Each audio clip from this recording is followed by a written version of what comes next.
Yiquan supposed to be very simple. So you don't have to do so many forms, so many movements, and then you have to waste your time to remember all the movements. So Yiquan just concentrate on how you develop the power, and then how you use the power. And it's simple, just stand there, and then you get the power. The people who want to learn it already know martial arts, or can they be non-martial arts? Yeah, you can be a beginner, like a white paper, because this is much easier. You don't have any things beforehand. If you learn some martial art before, maybe you have something in mind already, so you will resist. Many people that practice martial art before would like to learn Yiquan because they can get the power more easier than a beginner. And then they find out something they lack, like you do Tai Chi is too soft. Your framework, your skeleton become more strong, and then you can easily use what you have learned. Yiquan looks like a core, C-O-R-E, that you learn something which is very basic and useful, that after learning, you can apply to all kind of martial arts. The Japanese who come to China, right? What's his name?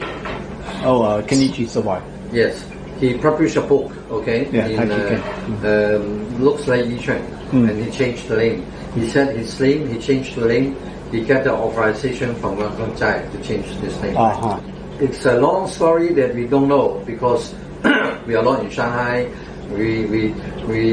They just write it and then we just listen and then we look at the book. But it's lucky I met a Taiwan Yiquan who at the same time practice with him together. Yeah, he's still in Taiwan. So we invite him to Hong Kong and then we practice together. And then he have a long talk with us how he learned from Wang Xiangzhai in Shanghai. And then because he at that place looking at him fighting with Wang Xiangzhai and how he practiced together. So he said when these Japanese come to Shanghai and meet Wang Xiangzhai, okay, he said I'm a judo and kendo, okay, and I don't think Chinese martial art can fight. But Wang Xiangzhai said, yes, please fight, it's simple. So he bare hand, he fight with Wang Xiangzhai, he tried to grab him and throw him, but when he hold Wang Xiangzhai's clothes, Wang Xiangzhai just throw him away. Okay, so twice, he said twice. Like this, one holding the body, one to the leg, but still cannot move him and throw away. And then he said, okay, so how about the weapons? We cannot use a real weapon, so we use the stick. Okay? He used the wooden sword. Okay. And then Wang Xiangzhai stand there, he used the sword to strike Wang Xiangzhai. This teacher said, Wang Xiangzhai just step forward and use the stick to fight against his stick, okay? So both contact and then the guy fall over. How over? There's a car parking there and he fall over on the top of the car. So that's it. So he said, I really see it, okay? And then after that, these Japanese would like to learn Yiquan because he don't know why he's thrown away. He's been doing martial art for a long time already. So it's a Japanese invasion in Shanghai at that time. And then Wang Xiangzhai tell his student, it's a Japanese, they invite us, we cannot teach him. So he have a student called Yao Zhongxun, who also Wang Xiangzhai tried to practice and teach him so they can go to the stage to fight with the boxer. So that's his training in such a way. And then find some boxer and then know what they are doing, how they fight, how the boxers fight, and then how can Yiquan fight with them. So that's why they have the sandbag. And Wang Xiangzhai never hit the sandbag, but Yao Zhongxun did because he tried to know what they are doing. And then these Japanese came with their group to practice. So Yao Zhongxun teach him how to do fali, how to do the stand, how to do the walking. So we can see from the video of this Japanese, he's doing the same thing as the Yiquan at Shanghai that period. It's true, and it's the same. So he bend very low and then move with the hand over the head. So it's that time Wang Xiangzhai is teaching in that way. And there are some basic exercise which is the same, and the stand is the same. And then this Taiwan Yiquan, he also practiced the saw from this Japanese. Okay? So they interchange their techniques. So that's the how these Japanese learn. Did Wang Sifu consider Sawai in his lineage since his student had taught him? Yes. Because he really learned at that time from him. But Wang Xiangzhai doesn't really teach him and ask the student. But you know, in Chinese tradition, it's different with northern part of China. You have to bow and become a disciple first before you practice. Northern part of China, you practice 3 years, 4 years, and then the teacher thinks you are considered you can be a disciple. So it's totally different.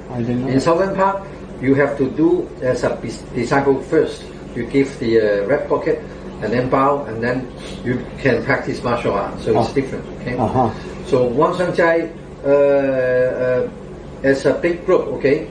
So you come and practice, but he doesn't teach, right? You stand there, and then the brothers will do push hand and then techniques with you. So in the class, his teacher is Wang Xiangzhai, but the one that teaching is the I see. Even in Hong Kong, in Wing Chun class, right? You go to a class, the teacher doesn't really teach you. It's the Xiheng, okay? Elder brother to teach you how to do it, and then the master will come. Okay, that's not good. Try some movement. That's it. But you are still considered as the student of him. Even you come to Han Xingyun, the Yiquan master in Hong Kong. Okay, you go to his class. So he'll in the room watching TV, and then you come out stand, right? 2 hours you come to stand. They have 8 stands. You come 15 minutes one stand, and then come out change pose. You change, and then you go back to grab the watch, and then drink whiskey. That's what he's teaching. And then after 1.5 hours, he will come out. Let's try some Fadi movements and techniques, and then half hour finish, and then come next day. So it's the traditional Chinese is teaching like this. Wang Xiangzhai in that period is still like this. And the best is you ask question. If you don't ask, you every time you come is to stand. And how you have the power? You stand, you will have. Well, that's their answer, right? They won't explain to you. Why did he choose standing practice? If he wanted to be very simple. Oh, you mean the Wang Xiangzhai? That Yiquan. Doing the stand is the first step only, not the ending. So you stand, you get your skeleton. And then you can move a little bit without losing your skeleton. And then you can fight without losing your skeleton. That's for the attack and defense. When people try to push you, attack you, you still can keep your gate, keep your door, so they cannot enter. So sometimes, like in Yang style, we just stand. Not too much thinking. Just stand. This is not the same. Not the same. In Yiquan, we said this is punishment. Why you do something wrong? You stand there like in a school, right? Because you don't know what you are doing. You just stand there. So it's no different with punishment. And then you have to wait 15 minutes, very tired. But you don't have intention and you don't know what you are doing. So that's why each one you have mind. People push you, you have to move. So it's not standing there. It doesn't move. You try to test, try to move, and try to sense how people push you. You can resist them. And then from this imagination and doing a little bit move, you develop the power like a spring. Okay, when something press you, you can immediately expand. So that's what we want to develop. It's not standing there and then you push me, I stand like an iron. No, because it's too bad. And then it's a little bit soft, but it's strong. So then you push him and then the power goes out more stronger. So that's why if you push him more harder, he absorbs your power and then you release the power, it becomes very strong because you are strong. And then the counter effect is more strong. The main point. And then you try to do up and down stretches, left and right stretches, so that when you get the power, you can explode in 6 directions instead of just 4 points. We have a stage doing that stand, and then do what kind of test power and fadi according to that stand. And then different stand, we have different falling up fadi and test power, so that you can do all the power. When people are new, what do you think the biggest problem is for them, for the standing? Is just, do they get bored or? Yeah, because you don't know what you're doing. That's too bad. If you follow the stand, okay, first this one, second this one, how you develop forward and backward power, left and right power, up and down power, following the sequence of the stands. And then you can have a measurement of yourself. And then you can test by your teacher, okay, can you do this? Can you resist this? And then you know your progress. Instead of just standing there, you don't know your progress. So the teacher is very important. And he guide you from step to step, how you do fadi, how you do the walking. We call it mo cha bu, right? So how he teach you. If you stand there, people push you, you are very strong. But if so, in Pushen we try to move you. That's why you see Yiquan Pushen, they move the steps instead of standing there, because you become very strong. You stand there. But if I move to your back, then you have to move. Once you move, you lose your skeleton. Then I can attack you. Yes. So each one will try to stand there, move the step without losing the skeleton. And then after moving 1 or 2, 3 or 4 steps, then you can move freely. That's how later we develop a dance, right? Actually the fighting technique here. So it's a progress step by step here. Standing is the very beginning. And also I learned from the Yang Xiaozhong, right? So Tai Chi, we asked them, we practice Tai Chi, right? Did we also have to practice Qigong? No. Tai Chi is Qigong already. You do the Tai Chi movement, you incorporate breathing deeply, that's Qigong already. We heard the static stand, jump joint is very important. But why low in Tai Chi? He said, you see our masters, grandmasters, they don't have stands, but they can fight, right? You can see Baji, they don't stand, they can fight, right? So something Shaolin, nobody stand, right? So nobody can fight? No. But it's a more simplest way to achieve fighting. That's it, right? And when we do Tai Chi, we also have the stand, like we do the brush lead, we have to hold the stand for 5 minutes. That's stand already. That means you build up your power. Is it true that Mr. Wang had trouble with some Tai Chi teachers? Didn't Tai Chi has some problems? Yeah, I think so. Right? Yeah, I've heard that. Yeah. But he also mentioned he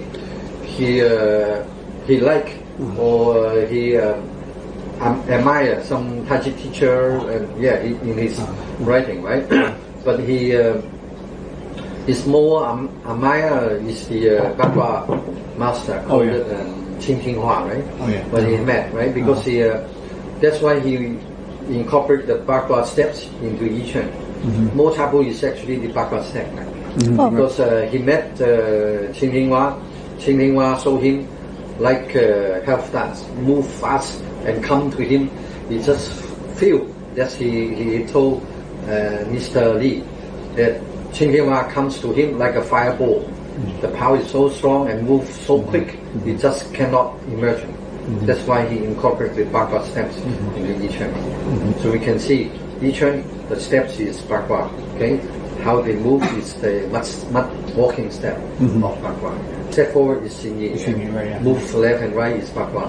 So if you have practiced Yiquan before, we have the Mo Cha Bu, right? The step is 45 degree. That's Bagua. Yeah, that's what Mr. Lee tells us.